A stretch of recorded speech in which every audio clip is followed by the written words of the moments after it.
All right, y'all, welcome to the Mad Rhythms Podcast Network. This is the Either And Podcast, and I'm your host, Brill Barrett. When there's contention or controversy, most people believe the solution has to be either or. I believe the solution lies somewhere in either and. Welcome to another episode of the Either And Podcast. I am your host, Brill Barrett, and today I have the pleasure of having two of the queens of dance in Chicago joining me. In honor of Women's History Month, we're going to talk about a lot of stuff, but first, let's introduce them. First up, we have... Regina Perry-Carr, Artistic Director of Muntu Dance Theater. All right, and next up, we have... Elaine Blair, Director of Sammy Dyer's School of the Theater. School of the Theater all the way. So let's start off with, tell me a little bit first, Regina, about your upbringing in dance. My upbringing in dance. So it's a fun, adventurous story. That is why we are here. So I began, if you ask my mom, my mother, Regina Taitts, I began dancing at 3 years old. Okay. But formally 5 years old. Okay. I began my training with Miss Charlene Rose in the Cecchetti technique of ballet. Okay. Private lessons. Okay. And that's important too, because I think that lends to my story later and why I like small classes. You know, we could talk about that a little later. I like large classes too, but hey. And from there, I was always in West African dance because my mom taught. So there is footage of me at 5 you could blackmail me with. Doing West African dance. The first West African dance I learned was from Ghana, Agbaja. Say that 3 times real fast. 3 times real fast. 3 times real fast. That was good. And then I went over to Najwa Dance Corps. Okay. And started taking classes there with Mama Andrea Vinson. Mm-hmm. And then when my mother joined Muntu Dance Theater in the 80s, late 80s, like 88. Okay. I started taking, actually, I was afraid to dance at Muntu. Like, I wouldn't take any classes. And my mother said I would get on her nerves because when we would get home and she would practice, I would correct her. And so she was like, look, little girl. You ain't even taking classes. You're not even taking these classes and you're trying to tell me what to do. But, decided to take a chance. I was like 11, 12 and got on the floor and... like the rest is history. Yeah, and it was funny because she gave me a choice because there were other companies in the city at the time. Like there was Sundance, right? Sundance was around. Alayo Children's Dance Theater was around, and you had Najwa, and then it was Muntu. And my mother was like, "Well, where do you want to dance?" And I'm like, "Well, let's go with the challenge. So stick with the challenge." And that was Muntu. So the rest is history, honestly. I mean, and that's just the fast forward. Oh, yeah. No, we'll get into some details about some things, but I love that. I can tell you've been asked and have told that story a million times. Memorized. It's it's almost a monologue. Almost a monologue. Well, next up we have Elaine. And Elaine, what's your history? Oh, boy. Let me see. I started, I guess... young age, because my nickname is Scooter, and I used to scoot around the house. And wait, pause. We're not gonna go past that. Scooter. I've never heard that. They call it. They say most of my friends I've had for many years, and some of my older relatives, call me Scoot. They just shorten it to Scoot. But actually, I didn't start dance until 10 years old, and I studied with Enith Collins, the late Enith Collins, at the YMCA on 83rd Street. Okay. And after ballet class, it was all ballet, classical ballet. We would always go to the the hamburgers. It was a hamburger joint, Jack in the Box on 83rd and Cottage Grove after ballet class. I didn't know we had Jack in the Box in Chicago. It was a Jack in the Box. Yes, I just learned something new. Many years ago. Then from there, I think maybe 2 years later, I went to a Sammy Dyer's School of Theater show, And I want to go there. I told my mom I want to go there. So I started taking class with Sammy Dyer under the tutelage of Shirley Hall Bass, the legendary Shirley Hall Bass. Rest in power. And, of course, a host of other teachers that were on staff during that time. Then I had the privilege to studying with Joel Hall, Homer Bryant. I went to New York and took classes at Ailey Theater and went to Dance Theater of Harlem. And then I decided I wanted to be a teacher of dance. So I went to Columbia College and I studied teaching emphasis. And I'm going to back up a little bit. I did dance a little bit with Shirley Hall Martin Dance Company, as well as a Chicago-based company called V Connection. V Connection. The director was Venetia Halsell. Okay. Okay, so V Connection. Okay. Wait, did she get married and her last name changed to Stifler? No, she's still House. Oh, okay. So that's a different. Venetia is not a common name. No. So, and especially in dance in Chicago, but there's two. I just learned that. Okay. And then I'm now, I finished 26 years at Carver Military Academy. I had the dance program there 26 years. Oh, wow. And I retired in July of 2021. And then now I'm the director of Sammy Dyer School of Theater for finishing up my first year. Nice. That's quite a resume. Where's the Carver Military Academy? That's located where? What neighborhood? It's Allgale Garden Community, 131st and Doty. Oh, yeah. See, I'm from the west side. We used to just call that the Wild Hunteds. Yeah. Anybody y'all going over to the Wild Hunteds? Man, they don't play. But anyway, that's a little bit into my history. So I think the reason I wanted the two of you on is one, and we'll get into the African dance world, the ballet dance world, and of course, little bit steeped in the tap dance world and how they connect, how they overlapped, and then how they differ, but also all of us being directors here, all of us being dancers who became directors. Like there's a different, I feel like it's like I used to watch Star Trek growing up, and I remember noticing that Captain Kirk would be able to do every job. If somebody got out of chair, he could go sit in their chairs. And then when other people got up, somebody would come sit in their chairs. And so I was always paying attention to knowing the ins and outs of whatever before you take control of it. Because I think you have more respect. And then you can also guide people into it better. So anyway, that's just a thing. But so for you all, I thought, well, talking to some powerful black women in the city of Chicago about dance and their journeys. So now let's lean into a little bit. So Regina, you had all that connection with Muntu, and now you're the artistic director of Muntu. So tell us a bit about Muntu's history as an African dance institution in the city of Chicago.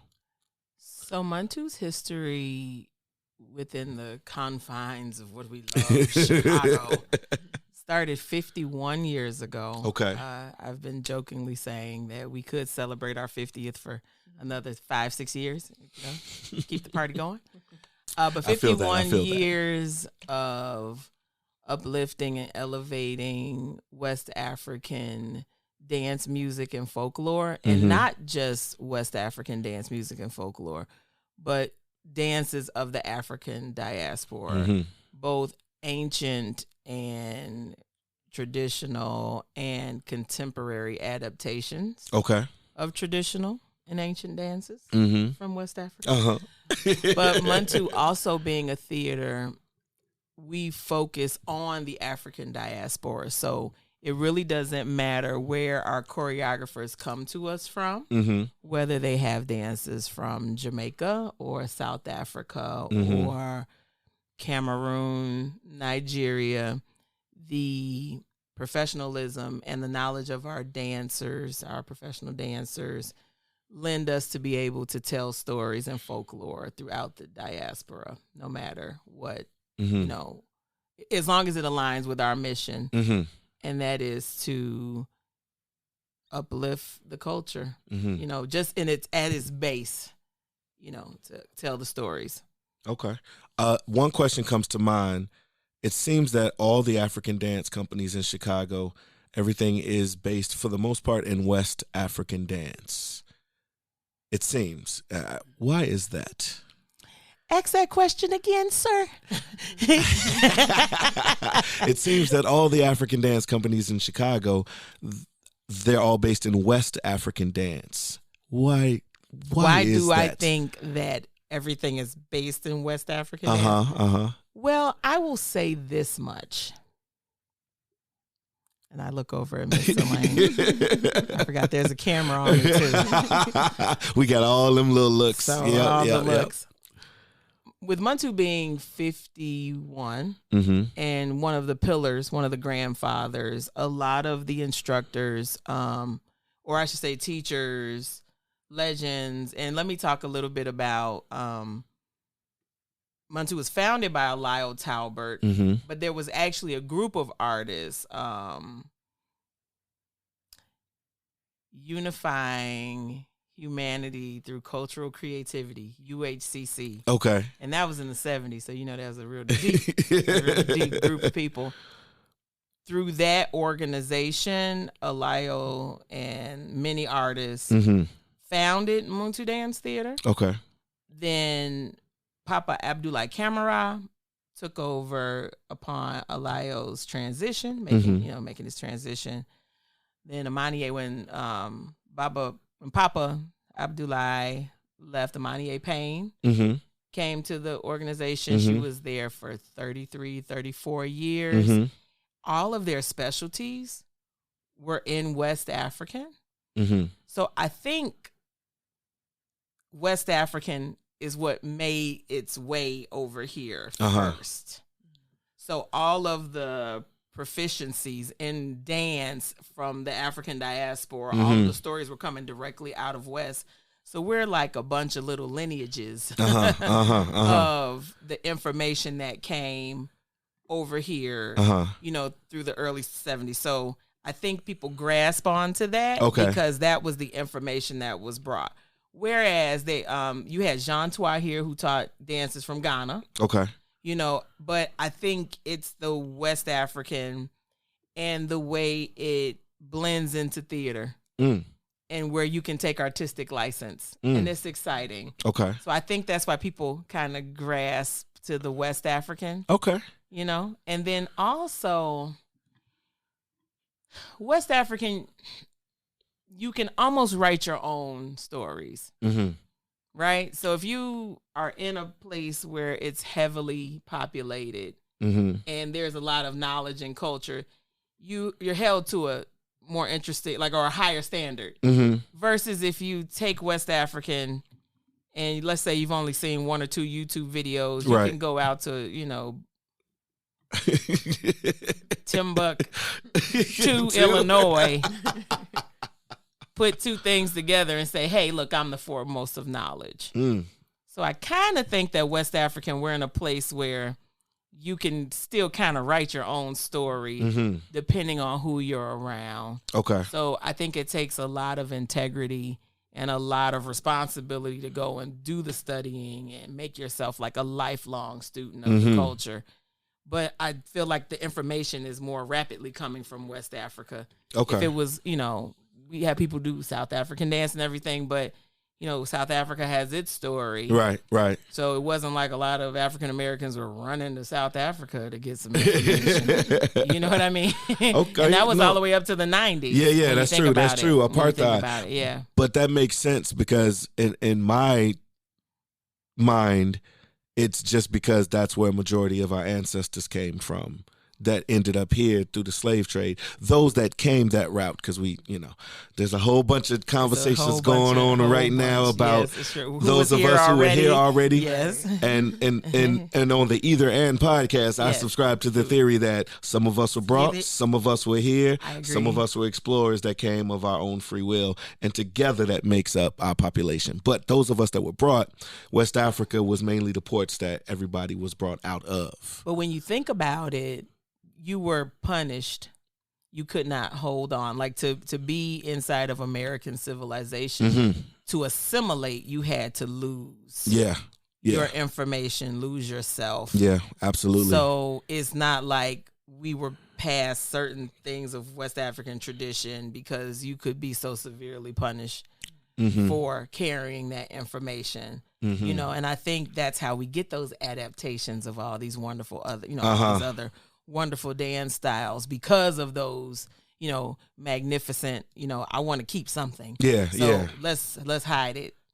Let's hide it in the tap dancing. Let's hide it in the jig. Let's hide it in the Lindy Hop. Let's hide it in all of this other jazz. Yeah, the cakewalk. Let's hide it because we can't.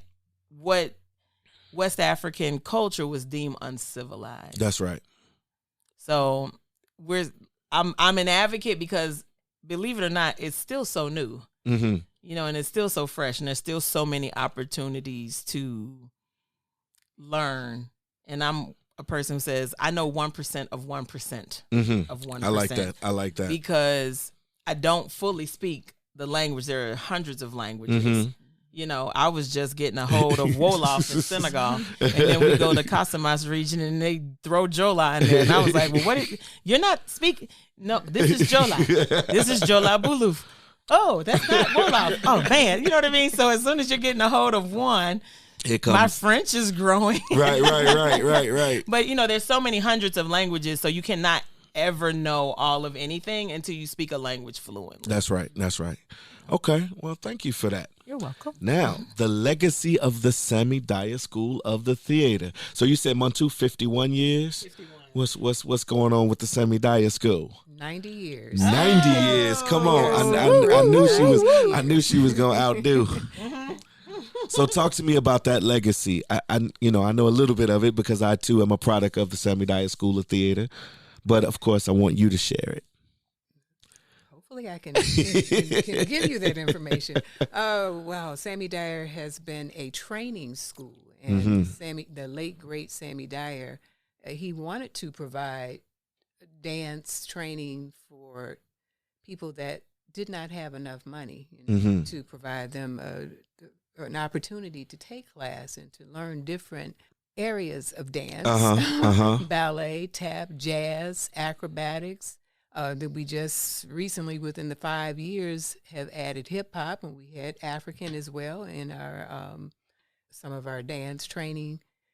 And you know, I just think giving young people an opportunity to learn different styles of dance, just maybe not becoming a professional dancer, but just exposing them to dance, giving them an ability to develop self-confidence and self-esteem and learning dance and getting out there performing, because a lot of students don't have an opportunity to get on stage, and they really enjoy it. They really, really do enjoy it. And I don't know, I just think this style of, things have changed, put it that way. Things have really changed. And, do tell. And I know I'm getting off a little bit, but parents, these younger parents that are bringing their children to take class, they're not as committed as when I was a student and when you were a student. And I'm sure, Regina, when you were a student going to class, because I loved 5 days a week I'm in class. And these children, they come 1 day a week.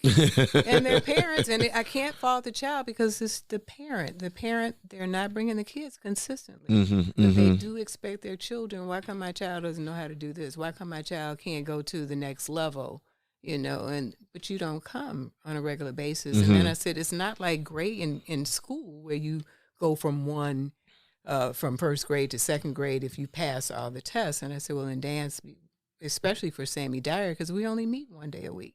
Our classes are one day a week, but our children, they do phenomenally well as far as when they get on their stage. The people would say, you're kidding. They only come 1 day a week, and that's 1 day a week. And for what they execute in their performances, it makes a difference.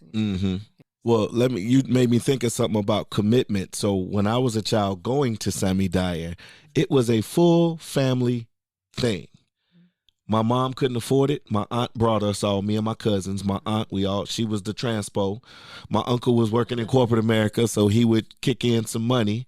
And so it's interesting that you talk about the commitment of bringing, because it was so important to my whole family that we came to our dance classes, that they made it happen. When one fell short, the others would chip in and make that thing happen. And so I think, I'm at that age now where I do a lot of back in my day. I'm already at that back in my day. I remember the good old days. But that was one of those things I wish we still had more of, communities and families coming together to make sure that our babies can get these benefits that these arts programs and different things have to offer. But I don't think people really grasp. You said 90 years, 91? 90 years as a Black-owned dance school. I mean, 51 as well, but 90 as a Black-owned dance school in the city of Chicago. Can you talk just a little bit to, I know you weren't here all 90 of those years, but the time you were around, and even the stories from Miss Muriel Foster, who I had the pleasure of sitting talking a lot with, but about some of the trials and tribulations of running that kind of dance school in the city of Chicago. I can speak current and compared to years ago. Okay. Being a student in Sammy Dyer since age, I think I started at 11 or 12.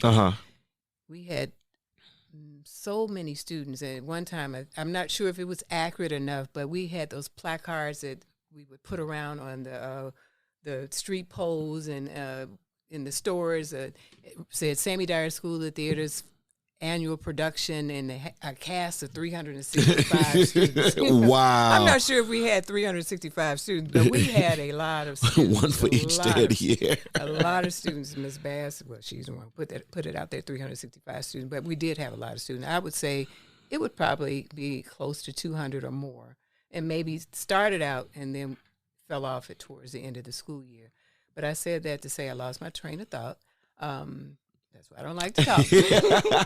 But look, the side trains be good too, because I didn't know that y'all had like that kind of student body, like 300. That's And we were at 21st in Michigan, and we moved to 24th in Michigan. That's where I went. Right. I went to 24th in Michigan. But I was thinking about, and that day back in the times, we didn't have to market for students. It was all, you come to our show, we can make sure we have a lot of people that wanted to take class. The next year, the parents would sign their children up. Now it's different. You have to get out. Well, for me, it's different because I'm really new to this as far as being a director. I had to hire a marketing representative to come in and help to get things out on the social media platforms. Because this is the new. This is the 21st social century. media is a whole nother beast. And we definitely, Sammy Dyer never had to. We've always, it word was of a mouth. family, word of mouth, or your child came, your sibling, and once you had children, then you bring your children, or tell family members, or tell friends, and that's how our enrollment consisted of word of mouth, like you said. But now it's totally different, so. And I have to rely on being more me as being the director now and learning things is a challenge for me. But getting help from outside resources to help market through the social. And I think we've all had to learn that lesson. Oh my gosh! Pick a hat. But so here's a question, and both of you all can speak to this as you see fit. But you brought up a point. Word of mouth, lots of students early on. And even in the beginning of this conversation, you said training institution. I think with social media now, nobody worries about training. They just want to get on, show as many people, get the likes, get the follows, maybe get a endorsement, whatever. I don't know how all that stuff works. But training is no longer holds the same space in society as a whole, I think. But what do you all see in terms of the respect for training? I think it depends on the person. social media is that instant gratification. Mm-hmm. I was talking about this yesterday. I'm like, is this a kid-friendly podcast or is it for adults only? We try to stay family-friendly. Well, okay, so then I'll say it like this. We were at a conference, IABD, International Association of Blacks in Dance. Yes. We are also a cohort member. Yeah, Miss Charmaine Jefferson was talking about, I'll say it like this, the PG version, dance being self-gratification. So when I say that, I guess it depends on the person. Mm-hmm. It depends on what your intentions are and what you want your knowledge base to be. Because I think right now social media is the epitome of give a man a fish, he'll eat for a day, teach a man a fish, he'll eat for a lifetime kind of deal. You know, because the training is what sustains you and what gives you depth and gives you the opportunity to become that chameleon and morph into whatever. You know, if you take that training to be commercial, you know, because there's training for that.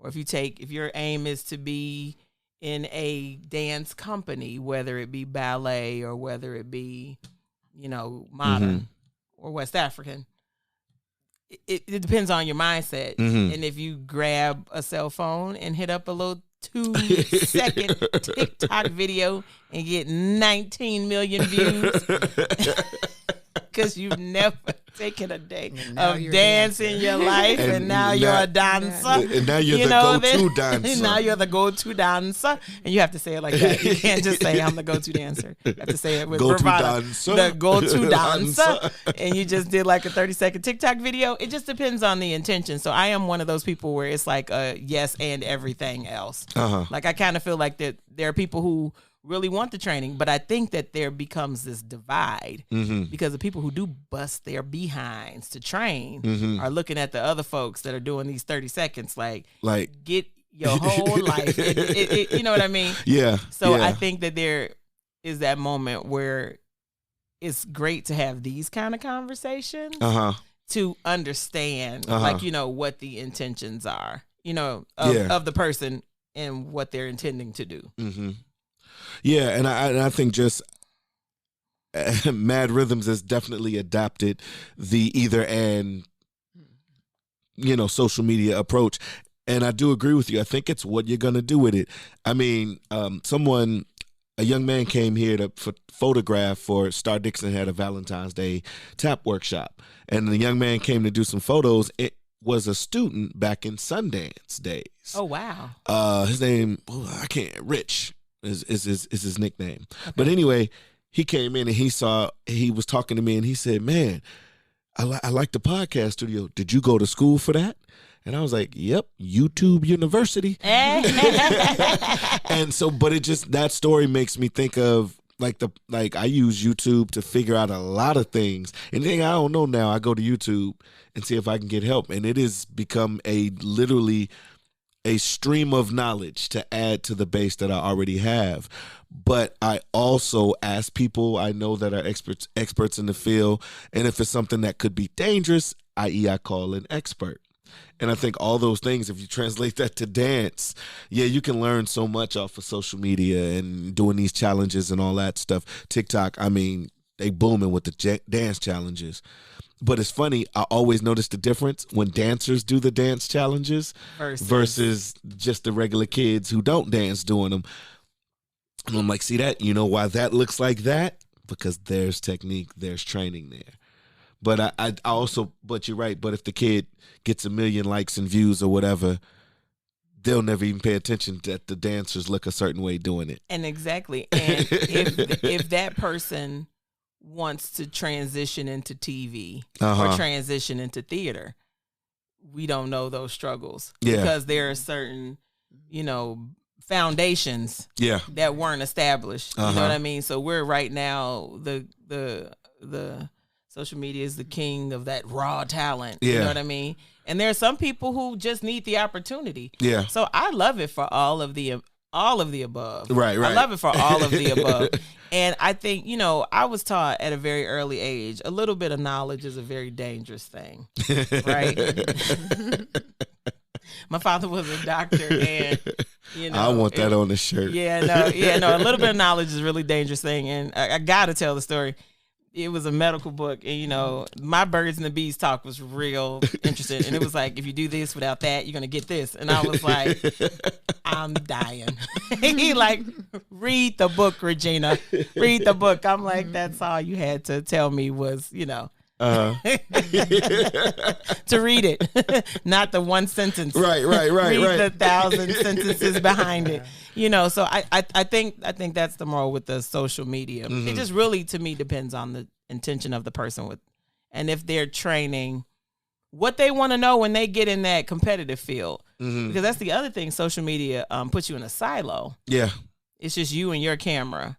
But when you have to compete, or when you have to get in there and compete for that job, mm-hmm. When Missy has that audition, right, and 1,000 people show up, do you make it? Yeah, and that makes me think. Even going back to Elaine, what you were talking about with the legacy of Sammy Dyer, like the Dyerettes had the reputation, the Vashinettes, which was the next generation. Was there a generation after that?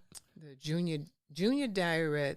The Junior Vashinettes, and then the group that I was with was the Shirley Hall Martin Dance Company. Oh, see, so there was 4.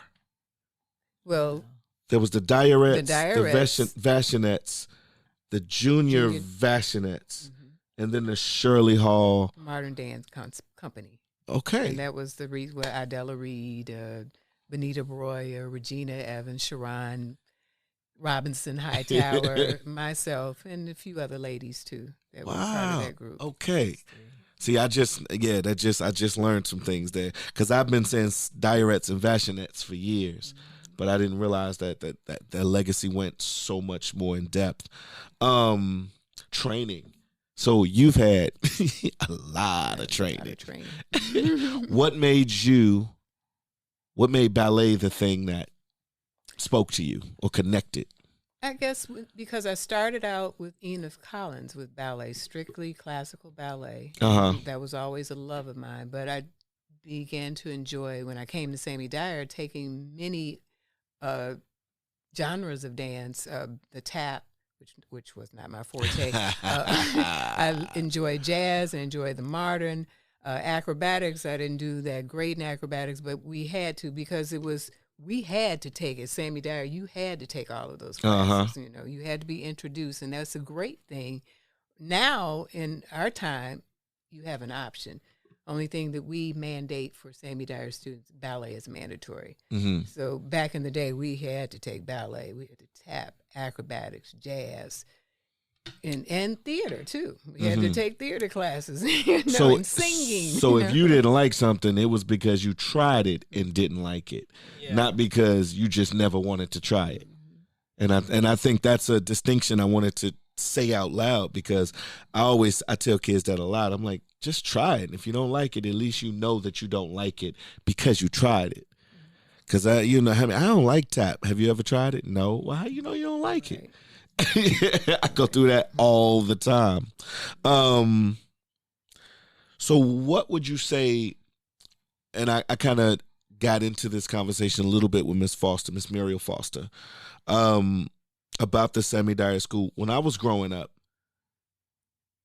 everybody always kind of talked as if there was these different, it was almost like gangs in Chicago. And I know that's in the African world too, like in the African dance world too. But like in my mind, Sammy Dyer and Tommy Sutton, there was they were like, the Crips and Bloods of the dance world, and then Jimmy Payne Sr., that there was no overlap. And then in talking to Miss Foster and talking to Peggy Sutton, I started learning about the support that y'all had for one another.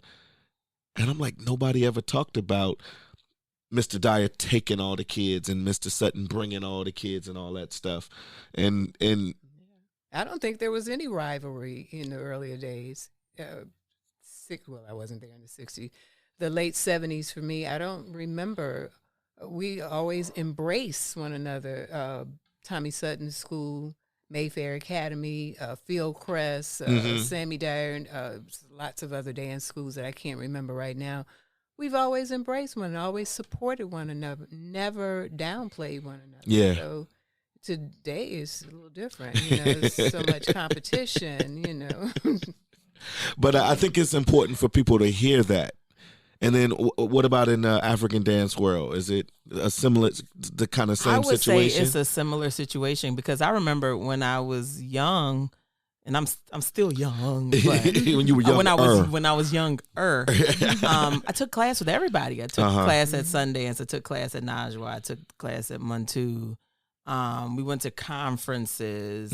There was and I was just talking about this with someone the other day, that Najwa Dance Corps had an amazing conference for years, and everyone would come out to support at Malcolm X.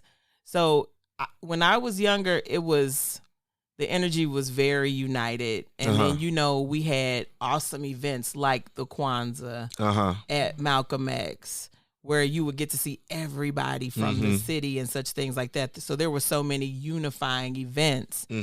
I don't remember there being, you know, the gang warfare. No. And I say that with a smile. There was a lot of support. It's like you have to, you know, and I adapt the same belief system now. You know, when a restaurant opens on Restaurant Row, who's happiest? The other restaurants. Yeah. Because you have that capability to grow, right? And somebody is going to bring attention to that restaurant row. So in this case, the more we have of West African dance, it brings more attention, which brings attention to everybody, not just one particular company, but like uplifting the dance style. And we're still in this battle to be legitimate, you know, with the beliefs, because you have so many people who, because of historical reasons, because of personal beliefs, still kind of frown at West African dance because it doesn't have the same aesthetic, or it doesn't come with the set of same guidelines as, you know, people who do the more westernized dance styles. So we're kind of constantly sounds advocating. a lot like tap. Yes, what we go through in the tap world. We're kind of constantly advocating to be special and to be recognized as real. So here's an interesting, what's the word I'm looking for? An interesting connection. So African and tap share that like step cousin to the traditional dance world. Whereas ballet is respected, but then black ballerinas and black ballet dancers are then in a position to have to still fight from within like that as well. So I don't know, can you speak a little bit to what you've encountered or had to encounter in dealing with, you know, raising all these brown dancers who will enter enter ballet and enter other professional genres of dance? Have you, I don't know, do you have stories or things that might come to mind about challenges or even things you impart to them to get them ready for it? Before you answer, we have 15 minutes. Thank you, 15. Can you restate that? Yes. Let me just take it right there. Is there any advice that you give young black dancers, especially those that focus on ballet, into, like, everybody knows, kind of now knows Misty Copeland, and Misty Copeland has mentioned other ballet dancers who kind of broke a lot of barriers in terms of black women and black people doing ballet. But being that the Sammy Dyer is a legendary training institution, are there things that you try to impart in a strong way into the dancers that you're raising?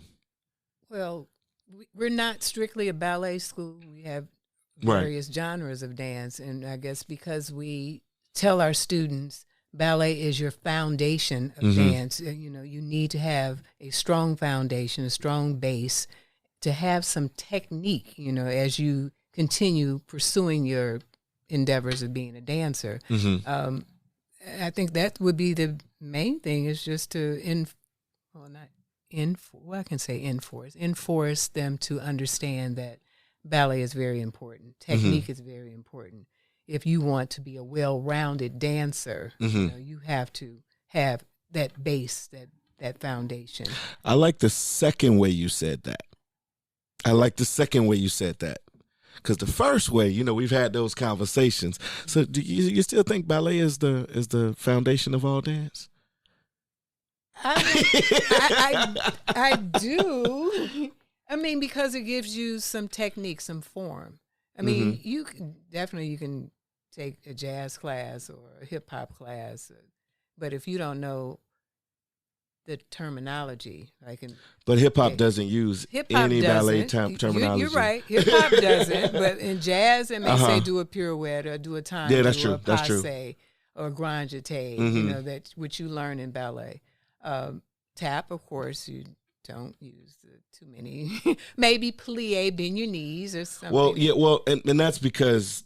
And there's a whole history there in Hollywood. It's totally different. And it's good. And we're getting to this toward the end. Go ahead. So, okay, I'm about to be the real rebel. I love you, Miss Elaine.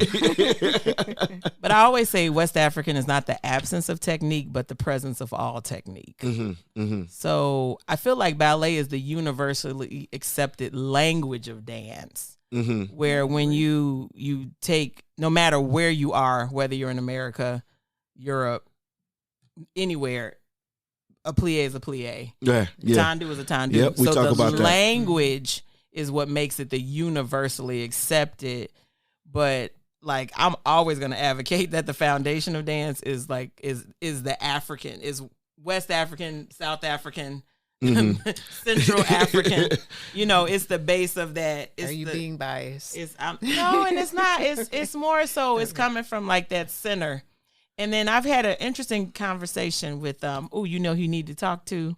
You need to talk to Miss Nicole Clark Springer, artistic director of Deeply Rooted. Okay. And she talks a lot about the history of ballet starting at the Moors. So it was black people who took that around. So it's really interesting. And the Moors come out of Africa. So that's a real interesting conversation. But that's what I say. I like to advocate for the foundation, and I consider that foundation that bounce. You know what I mean? It's the bounce. But if something is deemed uncivilized, and that's right, it's gonna be then it's not gonna ever be accepted as the status quo or any quo. You know what I mean? But I just kind of feel like ballet is the universally accepted. You know what I mean? No, I think it's actually, I like the way you put that too. It's actually, it can be, it's not the great equalizer, but it can be that barrier because you have a child that's only done hip hop or only done this, and then you go to commercial or you go to certain auditions. And then they say, "Oh, you looked great doing that." So, when you think about, so you think you can dance, yeah.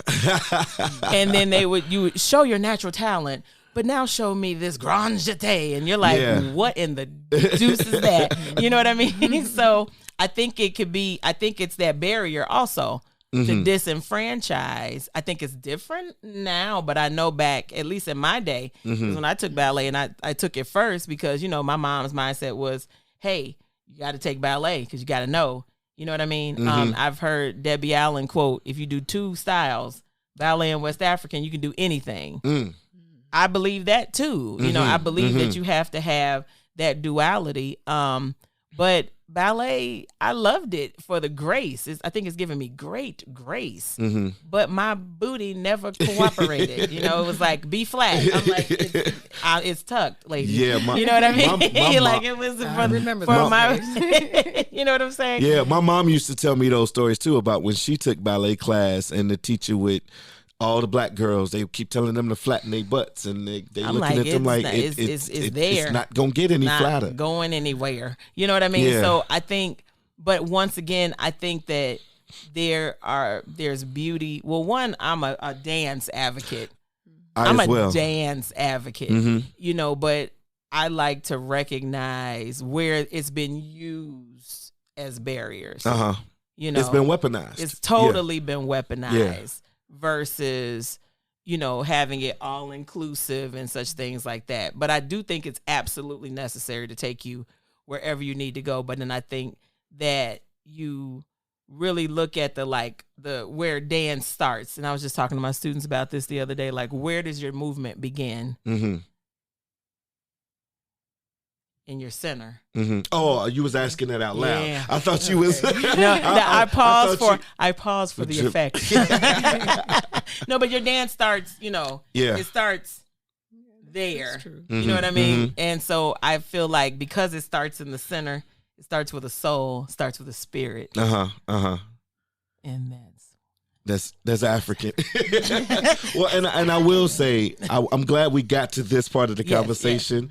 Because I was on a Zoom talking about dance and something, and someone came on the Zoom. I don't even remember. I think this was for IEBD, like 2 years ago. But this was during the pandemic. But someone said they thought that I did not like ballet. They were like, "Oh, Brill Barrett doesn't like ballet." Don't you hate and that? I was like, where did y'all get that from? I said, what I'm always talking about is the unequal treatment that tap has received. Right. And how ballet teachers would tell students don't tap because it ruins your ankles. Or like, and then I would often say, but I would never tell a student doing ballet, don't do that because it ruins your tap ankles. Exactly. I think it's two different techniques. Exactly. And if you want to be good, you have to learn each of those techniques. Exactly. So I've always had a respect for ballet. I love watching it. I love the control, the knowledge of body movement, the placement. I love all of that. I just don't agree that it's the foundation of dance, because there's things that were here before it existed. So how could it be the foundation?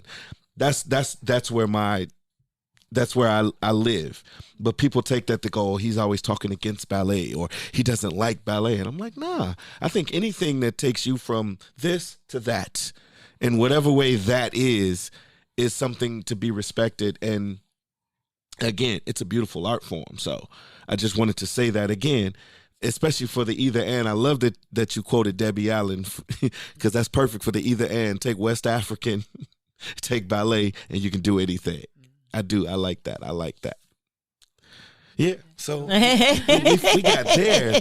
Yeah. I've been educated. I mean, you know, but I think it's, I love that dance in general is starting to broaden its horizons. So I think a lot of the reason why people say ballet, because it was only telling certain stories and only reflecting the experience of a certain people. Yeah.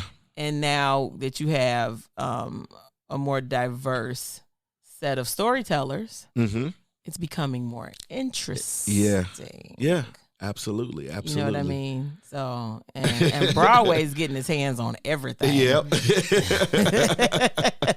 So, you know, you get to see all kinds of stories and the diverse storytelling. So that's what I'm happy to see about dance. The storytelling is becoming broader. Yeah, I agree. Any final thought? I like that you just said I've been educated. Changes as the years have grown. There's many changes that occur in dance, and I accept what you said. I love it. Now, you know, if I could get our politicians to do this very thing, and again, so, and that's the whole thing behind why I wanted to do this podcast, because a lot of people think the solution lies in either or, and I'm a firm believer that sometimes it just takes this conversation to figure out the and.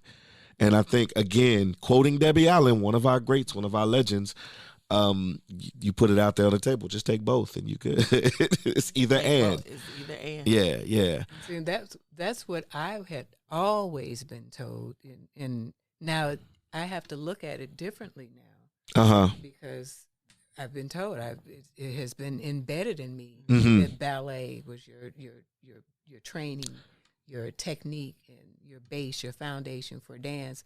But now that I look at differently, and listening to you, both of you, things have changed. Mm-hmm. And I guess I make some changes. Make sure I don't say that anymore. Well, on that note, I think that is the perfect way to end the podcast. Thank you, I'd like to Brill. thank you all for spending some time with me. This was a great conversation. Yeah, we were going to try to do around like 45 minutes, but yeah, we had like 50 because that was good conversation. But I'd like to thank you all. You could have did anything with today, especially in this gloomy weather we're having in Chicago. You could have just stayed in the house and relaxed, and y'all came out to hang with me for an hour. So I really do appreciate it. I thank you. Any parting words, Regina? What does Brill always say? I'm going to hearken his words. Respect the dance. And by the way, people think that just means tap. Whatever the dance is you do, it's what it means. Yeah, respect all dance. That's it. And trust your technique. Trust your foundation. Trust your foundation. Final words. I know I've been changed. I'm sorry. No, it is, we as Black women, and both of us having, and not excluding you. No, but I don't mind. I don't mind at all. March Women's History Month. That's right. That's right. Women to continue to fight their fight, to encourage one another, and keep it moving. Changes. Challenges. Yeah, look, I'm aware of my male privilege, and I want to use it to be an ally to women. Period. So I don't mind being excluded at all. I've been included enough. Yeah. Well, in certain aspects. Then we get into it's a whole nother podcast. Well, this has been the Either And Podcast. I'm your host, Brill Barrett, and we hope to see you soon on the other end. Peace.